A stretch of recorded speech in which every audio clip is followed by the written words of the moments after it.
Welcome to Current Affairs. My name is Nathan Robinson. I am the editor-in-chief of Current Affairs magazine. I am privileged today to be joined by Professor Avi Shlaim. He is Emeritus Professor of International Relations at Oxford University and the author of the new memoir, Three Worlds, Memoirs of an Arab Jew, available from One World. Professor Shlaim, thank you so much for joining us on Current Affairs today.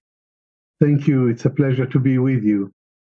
You know, I had always read, because in descriptions and bios of you, it says you are a British-Israeli historian or Israeli-British, but this is not quite accurate, as we find out in this book, or it leaves out one of the three worlds that is described in your book. And your book is in many ways about a lost world, the original world that you came from. It is about the world part of the Jews of Iraq in the era before the founding and immediately after the founding of the State of Israel. And you say that one of the purposes of your memoir is to recover and reanimate a unique Jewish civilization of the Near East, which was blown away in the first half of the 20th century by the unforgiving winds of nationalism. So perhaps you could begin by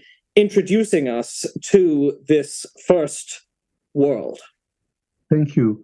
So the three worlds of the title: Baghdad, where I lived up to the age of 5.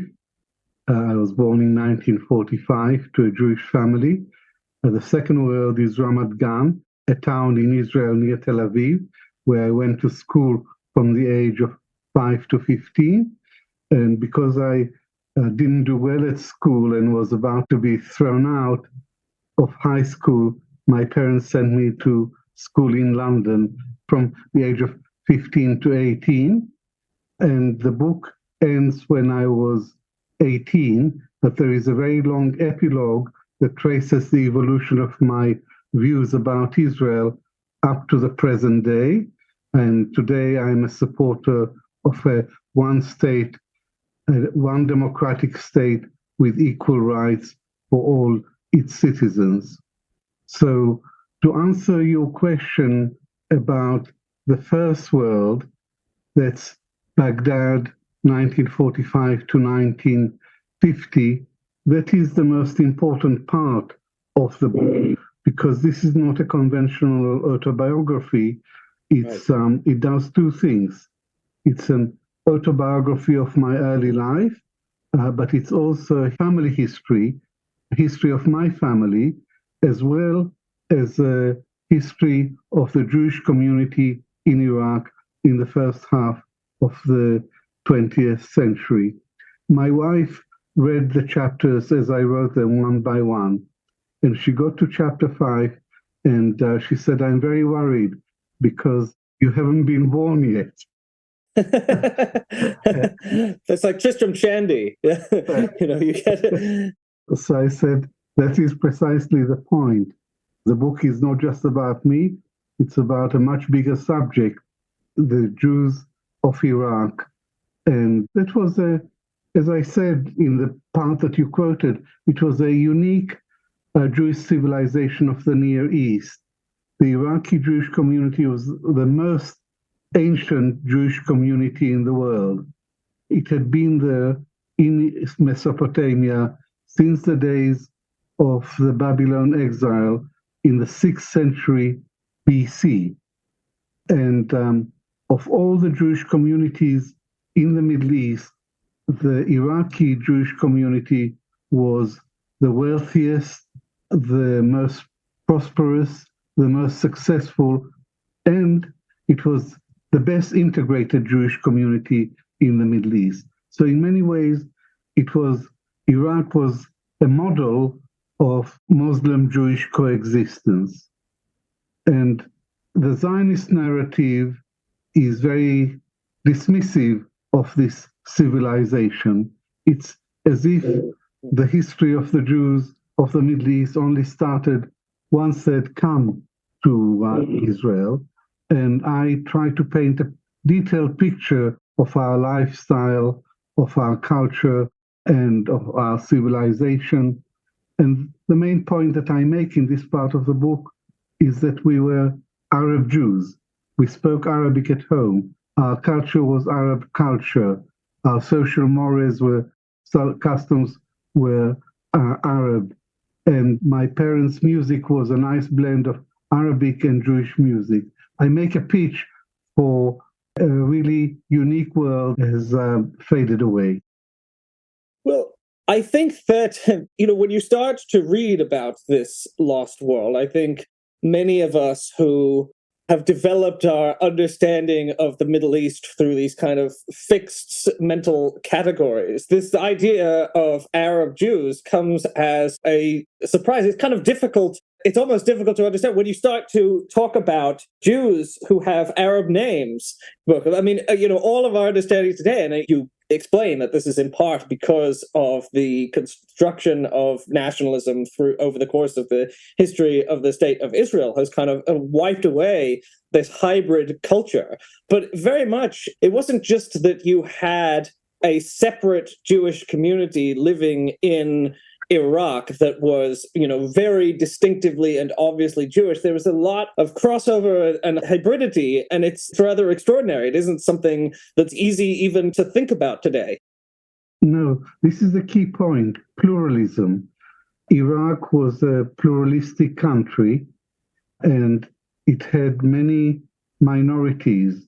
There were Christians, there were Syrians, there were Chaldean Catholics, there were Turkomans, and there were Jews. And the Jews were one minority among many. They did not stand out. They were not like the Jews in Europe who were the other. And in Europe had what was called a Jewish problem. Iraq didn't have a Jewish problem. It just had a range of minorities who by and large got on quite well. There were issues, there were tensions, but Muslims, Christians, and Jews and all the others got on quite well, and the Jews were part of that. In Iraq, in Baghdad, the Jews didn't live in ghettos. They lived everywhere. And in Iraq, the Jews belonged to all social classes. We were an upper middle class, prosperous family, but there were also middle classes, and there was quite a large working class, a class of poor Jews. So the Jews weren't distinct or exclusive in any way. They're part and parcel of Iraqi society. And King Faisal I, after the British created the Kingdom of Iraq after the First World War, had it as his mission to forge one nation from all these different groups. And it particularly embraced the Jews as a positive element in Iraqi society. In the 1920s, where the Jews had an Iraqi orientation, which meant playing a full part in the building, in nation building, in the building of the new Iraq. So we weren't outsiders, we weren't foreigners, we weren't intruders, we were part and parcel of Iraqi society. And I just want to dwell on this fact of shared culture. There was a religious difference between Jews and Muslims, but there was a shared culture to the point where when your family eventually arrived in Israel, you obviously were bringing Arab culture. This was your culture. This was our culture. We were Arab Jews, but this culture was not welcomed in Israel at all.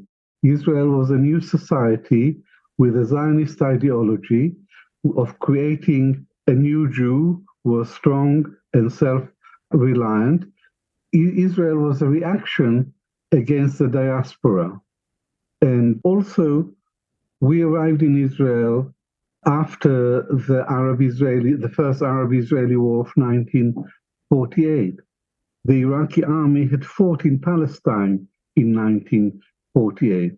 There was a backlash against the Jews in all the Arab lands, including Iraq, in the aftermath of the Arab defeat in 1948. So by the time we arrived in Israel in the early 1950s, the Arabs were the enemy, and Arabic was considered the language of the enemy.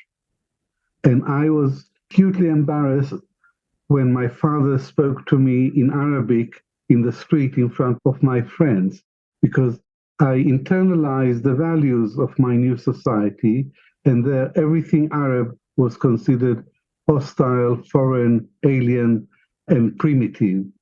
So what I didn't understand at the time is that we don't choose our identity for ourselves. So I had a clear identity when I arrived in Israel at age 5. I was an Arab Jew, but our identity isn't formed just by us or by forces that are benign, but sometimes by other forces that are not so benign, in this case, Zionism. So Zionism is about erasing my Arab Jewish identity and giving me a new identity with which a new Israeli, with which I've never felt really comfortable. It's extraordinary. I mean, people changed their names. Obviously, they had to stop speaking their language. You cite, there's a scene in here where you were, I think, wearing jewelry in school, which would have been a normal thing in Iraq, but was a kind of shameful or alien thing that was outside of the kind of cultural practices that they were trying to make sure everyone conformed to in Israel. Yes, there was definitely a new culture in Israel, and it was a pioneering culture of nation building. And for my bar mitzvah, I was given a gold ring and a chain with a Star of David. And my teacher, who was a Holocaust survivor from Germany, didn't like this jewelry, and she told me in front of the class to take it off. And it was a very humiliating experience. And that's a good example of the clash of cultures, the culture we brought with us from Iraq and the new culture in Israel. And as you mentioned, there's a lot of Jews, not just from the Middle East, but from everywhere in the world, were made to change their names on arrival in Israel. So my sister Lydia became Dalia.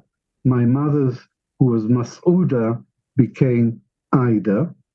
But there is a funny example of my cousin, Fuad Hamama, who on arrival was given a new name, Herzl Yonati. I never figured out the logic of giving Fuad the name of the visionary of Theodor Herzl, the visionary of the Jewish state. He was landed with his name, Herzl Yonati. Yonati does make some sense because Hamam is a dove in Arabic, and Yonah is a dove in Hebrew. So Yonati means my dove. But Herzl is an extreme example of how things were changed in the Zionist direction.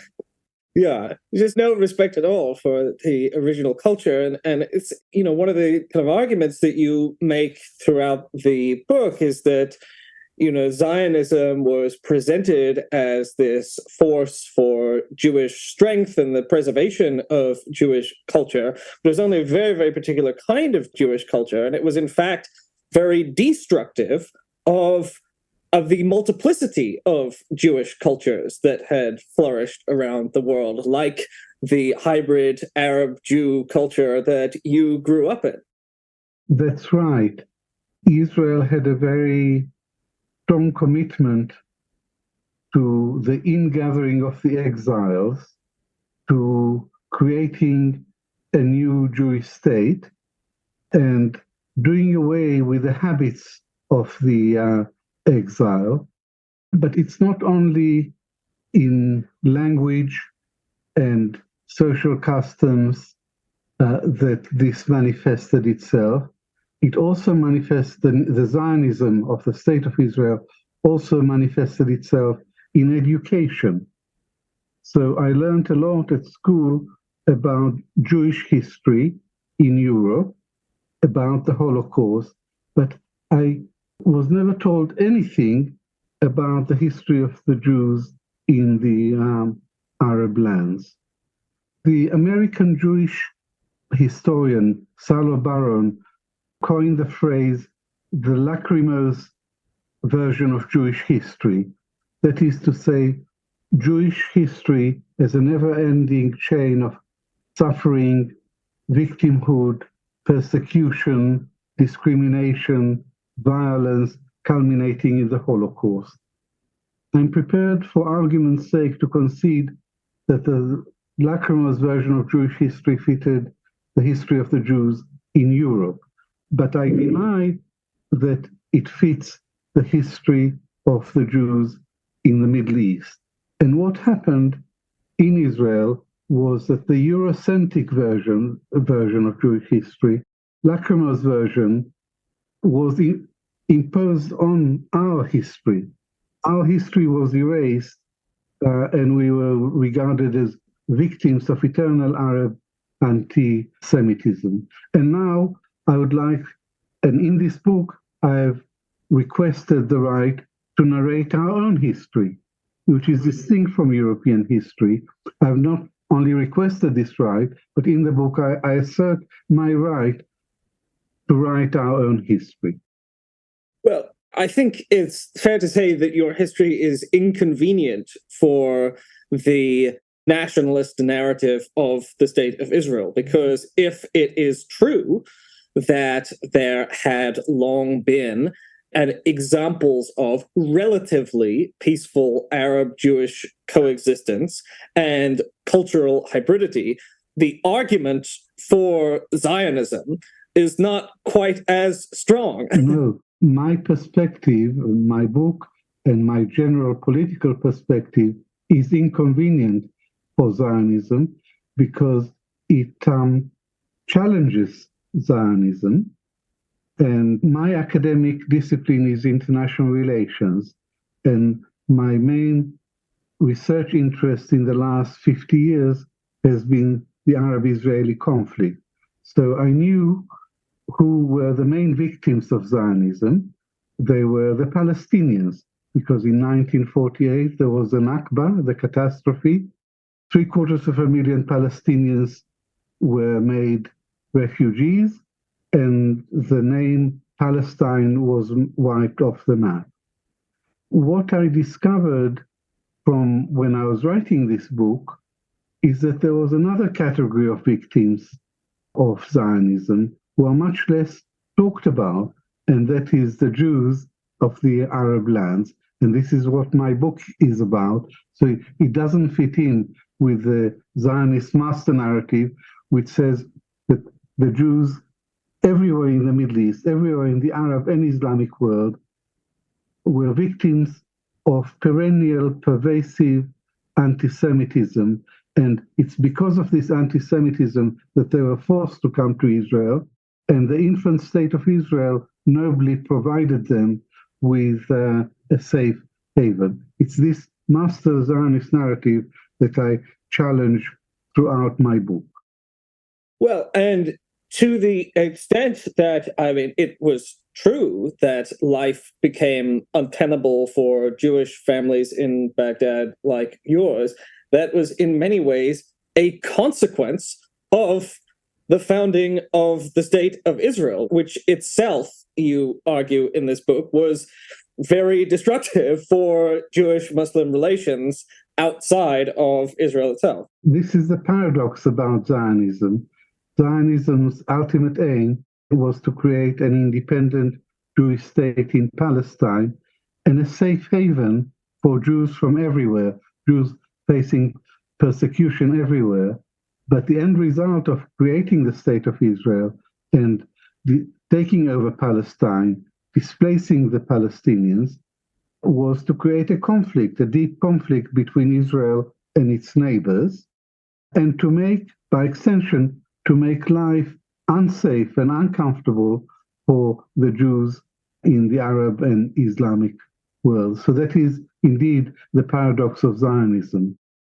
And as you show in the book in many ways the standard of living and the experiences of Arab Jews when they got to Israel was greatly diminished. I mean, the story of your father is rather tragic. I mean, he was prosperous, successful in Iraq, very well liked, very sociable, and then in Israel sort of becomes a broken man. My father is just one example. There are 125,000 Jews, Iraqi Jews, who ended up in Israel.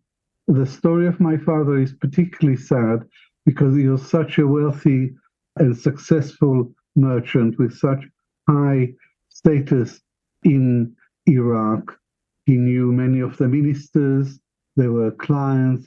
My parents moved in high society, and he had to leave Iraq illegally across the border into Iran, and then he joined us in Israel. He lost most of his wealth, and in Israel, he didn't know Hebrew. He never really got on his feet, and he was unemployed and mildly depressed most of the time.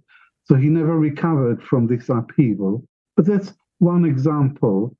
It's not necessarily typical, but an individual experiences of the Jews of Iraq in Israel varied. By and large, the Jews of Iraq did better in Israel than other Jews, like Moroccan Jews. So individual experiences varied, but there was a collective trauma on arrival in Israel. The Jews from Iraq arrived in Israel en masse with one suitcase and 50 dinars. They lost everything. They arrived in Israel penniless. And when they arrived at the airport, they were sprayed with DDT, with infesticide like animals. On arrival in the promised land, they were sprayed with DDT. And this was a collective trauma, all the Jews. So individual experiences varied. The great majority went into Ma'abarot, transit camps, where conditions were very, very poor. Hygiene was poor. The food was not what they were used to. It was a very difficult period of transition, having to learn a new language. But what I try to show in the book is that for the Jewish community in Iraq as a whole, the experience was like that of a tree being pulled up by the roots. I do just wanted to discuss one of the most startling points of the book, which has actually gotten some press coverage, which is you mentioned this idea of the gathering in of the exiles and bringing the diaspora to Israel. And the Zionist movement resorted to some pretty ruthless tactics to try and accelerate the departure of Jews from the Middle East to the point of, there's the really extreme examples like trying to foster violence in Baghdad or commit violence directly that would terrify the Jewish population into fleeing to Israel. This is an extreme example of what I said earlier about the paradox of Zionism, of providing a safe haven for Jews, when in fact the Zionist movement was responsible for bombs that went off in the streets of Baghdad in order to frighten the Jews into emigrating to Israel. This is a very controversial aspect of the book. Chapter 7 is called Baghdad Bombshell. And this is something that always interested me since I was a boy in Ramat Gan. All my family and relatives and the Iraqi Jews were convinced that Israel was behind the bombs that forced them to come to Israel. And whether this was right, true, or false, this is what they believed, and this fueled the resentment of the new country. So I've investigated this subject, and I believe that now I've found undeniable evidence that Israel was involved, or the Zionist underground was involved in 3 out of the 5 bombs that accelerated the exodus from Iraq. There was a Mossad officer based in Tehran. Under the Shah, Israel had close covert relations with Iran. So there was a Mossad officer called Max Binet in Tehran, and he was the controller of Zionist activists operating in Baghdad. And one of them was called Joseph Basri. And I have evidence that Joseph Basri was responsible for 3 out of the 5 bombs. He was caught, he had a proper trial, and the evidence was produced against him, and he was condemned to death by hanging. So I have a police report, a Baghdad police report, which names him and details some of his activities. And this is incontrovertible proof that the Mossad, through Zionist activists in Baghdad, were responsible for some of the bombs, not all of them. Now, my critics say to me, well, some critics deny altogether. They say it's a conspiracy theory. Well, I've produced hard evidence. I produced a smoking gun. But some critics say, okay, but this is not the reason that the Jews left. The reason that the Jews left Iraq was because of anti-Semitism and persecution, not because of the bombs. And it's not part of my argument that the bombs were the main cause for the exodus. I say there are other reasons, more important reasons, like official persecution after the 48 war. That was the main reason. Hostility towards the Jews, rising anti-Semitism. But the fact that Israel was involved in creating conditions of panic and fear and uncertainty is very significant. And even if not a single Jew left Iraq for Israel because of the bombs, I would still say it's very significant because it tells us something about the nature of Zionism and its methods. It's an example of cruel Zionism. It certainly is an illustration that the story of Zionism as operating in the interests of all Jews worldwide is probably not true. Or I think that people might not question your evidence, but they might not be able to make sense of it. And they might say, but why? Why would it be the case? Why would those who were trying to, in good faith, produce the Jewish state and gather in the exiles? You're describing targeted bombing attacks against Jews by Jews to facilitate the growth of the state of Israel. You know, what was the underlying reason there that could justify such a thing? I think nationalism. Nationalism is a very powerful force and a very negative force, divisive force. Patriotism is different. It's love of your country. But for nationalism, you have to have an enemy. And Israel always had enemies, and it was always nationalistic, never as nationalistic as it is today with the present government. I used to set a question to my students: assess the relative weight of socialism and nationalism in the making of modern Israel. And the answer was that socialism was a force, but nationalism was a much more powerful force, and it always overrode or triumphed over socialism. So the leaders of Israel were single-minded and ruthless Zionists who were determined to build up the state of Israel by any means, fair or foul. And this is what I illustrate is one aspect of the ruthlessness. And it wasn't planting the bombs in Baghdad wasn't a one-off thing. It was part of a pattern, because in 1954, there was the famous Lavon affair when a group of Egyptian Jews were caught because they planted bombs in public places in order to create bad blood between the Nasser regime and the West.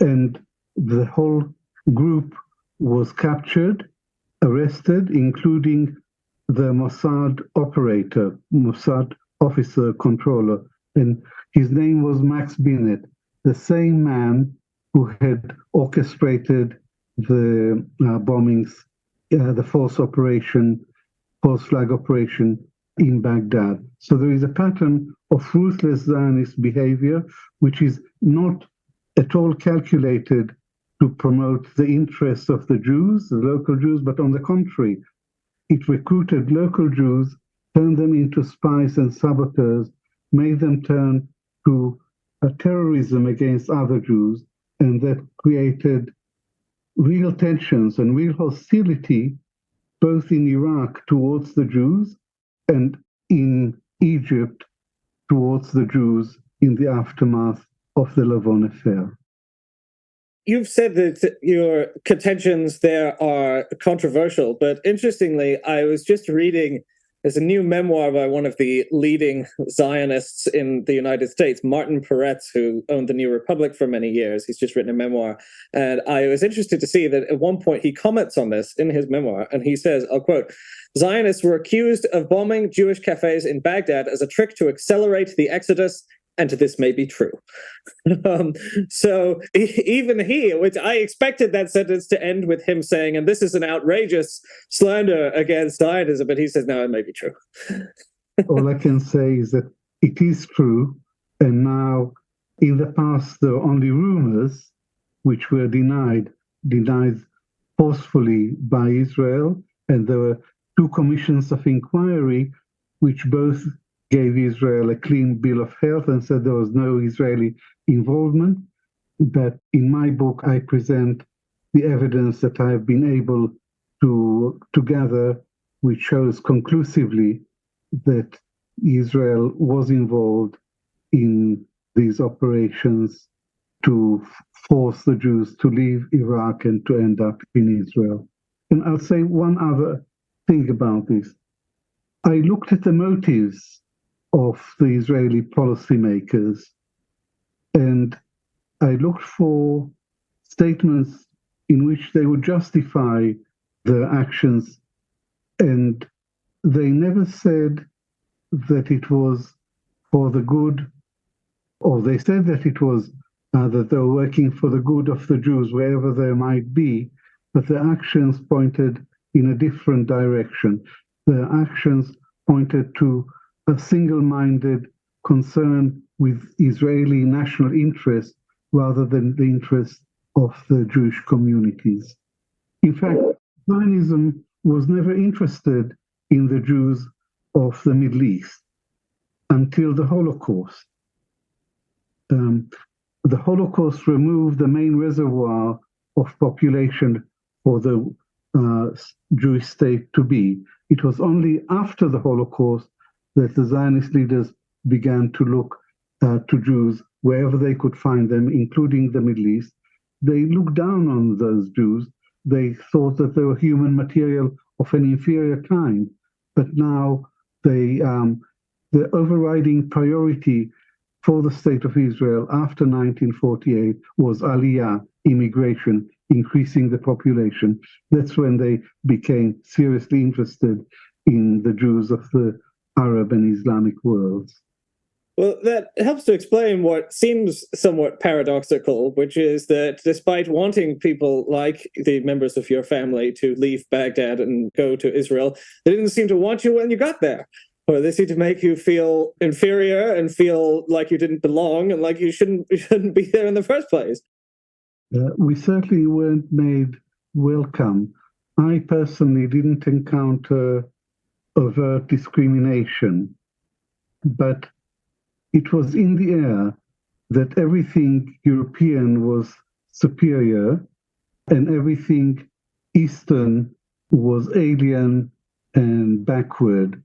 And I internalized the values of Israeli society. And as a result, I had a chip on my shoulder which defined my relationship with the State of Israel. But looking at the Jews from all over the Arab world, particularly the Moroccan Jews, they felt that they weren't made welcome in Israel. They were looked down upon. They were humiliated. and they never got a fair shake in Israel. My mother used to go on about the wonderful Muslim friends that we had in Baghdad. And one day I asked her, did we have any Zionist friends? And she looked at me as if it was a very strange question. And she said to me, no, Zionism is an Ashkenazi thing. It's nothing to do with us. Well, and you say that you didn't encounter overt discrimination as a child, but it seems like the condition of that was suppressing your differences, right? It seems like, I mean, it's certainly your differences from the Ashkenazi Jews were very, very palpable and affected you in a lot of ways, gave you an inferiority complex. I mean, teachers seemed to look down on you or single you out, or, it did seem like a real, whether it was overt, explicit, spoken discrimination, there certainly seemed like a very, very strong effort to make sure that you either conformed or would be, alienated.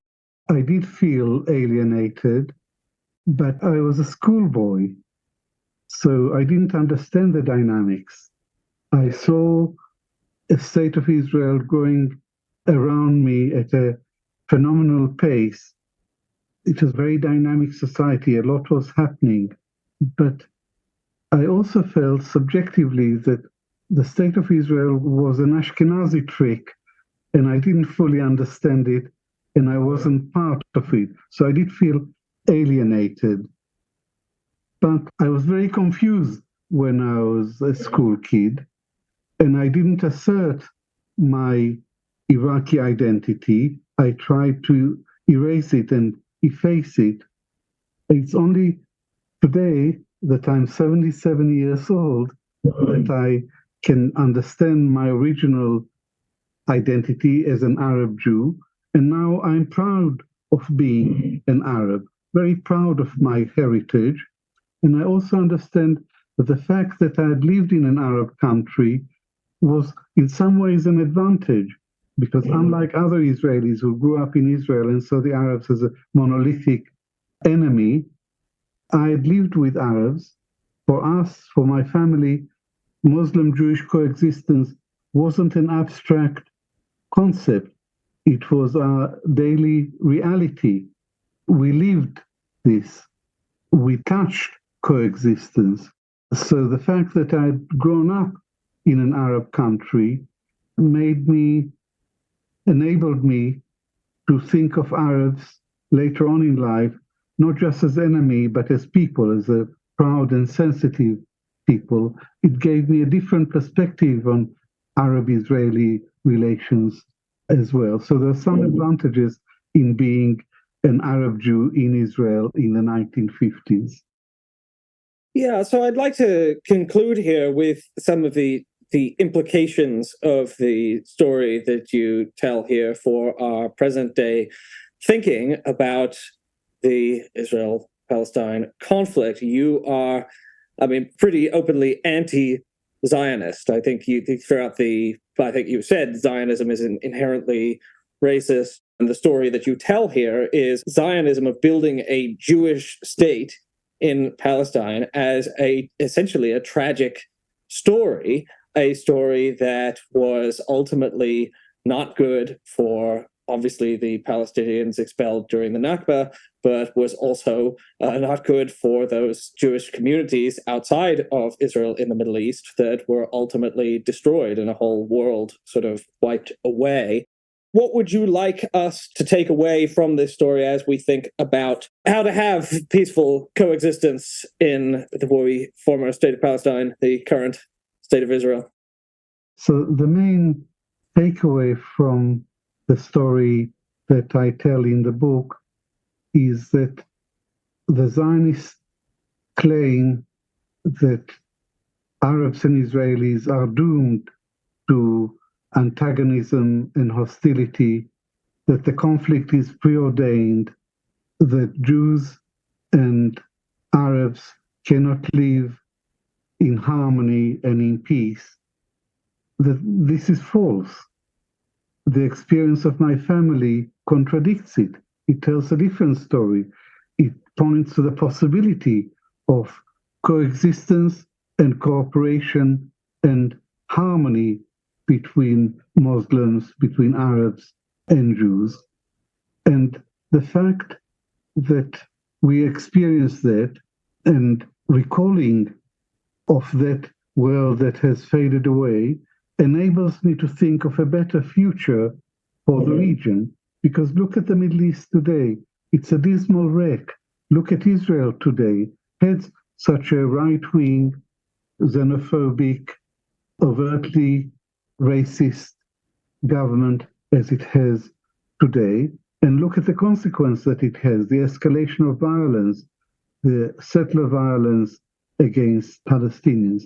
So the situation today is absolutely abysmal, and I would like to think of a better world, and recalling the past enables me to think of a better pattern of relations, of one democratic state from the Jordan River to the Mediterranean Sea, with equal rights for all its citizens, regardless of religion and ethnicity.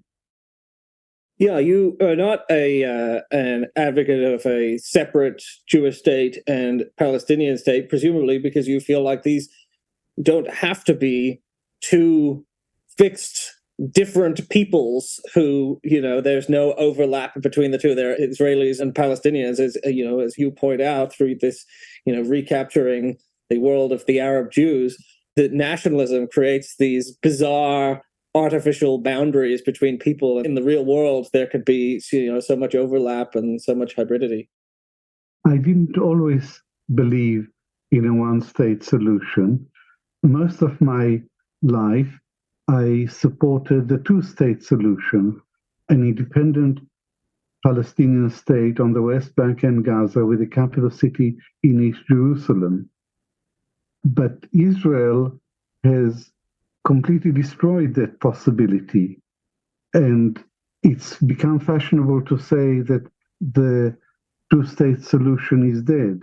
I would go further and argue that the two-state solution was never born, because no Israeli government has offered an independent Palestinian state that would be remotely acceptable to even moderate Palestinians, and no American government has ever pushed Israel into a settlement. So a two-state solution is just an empty slogan. The reality is that there is one state, one regime between the river and the sea. It's dominated by Israel. It's an apartheid regime, and it's a Jewish supremacist regime. It's this that I object to. But I don't have a problem with Israel's legitimacy within its original borders, its pre-67 borders. What I object to is the Zionist colonial project beyond the Green Line, the settlements and the occupation of the West Bank. So I've always wanted Israel to end the occupation and the two-state solution to resolve the conflict. But Israel eliminated that option. So all that is left, the only democratic solution is the one-state solution. So I wouldn't so much describe myself as an anti-Zionist, as a post-Zionist, because by 1967 there was a viable, secure Jewish state, and Zionism was a success story. It's achieved its aims. It's the occupation that had changed everything and has undermined the foundations of Israeli democracy. And the Six-Day War was a landmark in my own personal history, because I served in the IDF. I served in the Israeli army in the mid-1960s, 1964 to 1966. And I served proudly and loyally because in my time, the IDF was true to its name. It was the Israel Defense Forces. But after the occupation, the nature of the army was changed from being a defense force to being the brutal police force of a brutal colonial power. That's why I disapprove. That's why I am opposed. I am critical of the consequences of Zionism, because it was pushed to extremes with the occupation. Well, as bleak as the situation may look today, and as tragic as some of the story that you tell in this book is, I think, as you said, picking up this memoir can give us a vision of a world in which we don't think in fixed nationalistic binaries, in which these sort of artificial divisions between people break down, in which peaceful coexistence is possible. So people should pick up Three Worlds, Memoirs of an Arab Jew by Professor Avi Shlaim, available from One World Books. Professor Shlaim, thank you so much for joining us on Current Affairs today.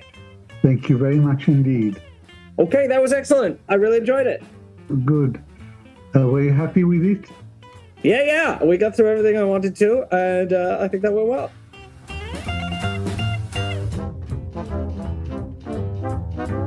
The Current Affairs Podcast is a product of Current Affairs Magazine. If you are not subscribed to Current Affairs Magazine, visit currentaffairs.org/subscribe today and get our glorious print edition. The Current Affairs Podcast is released regularly every week on patreon.com/currentaffairs. Thanks for listening.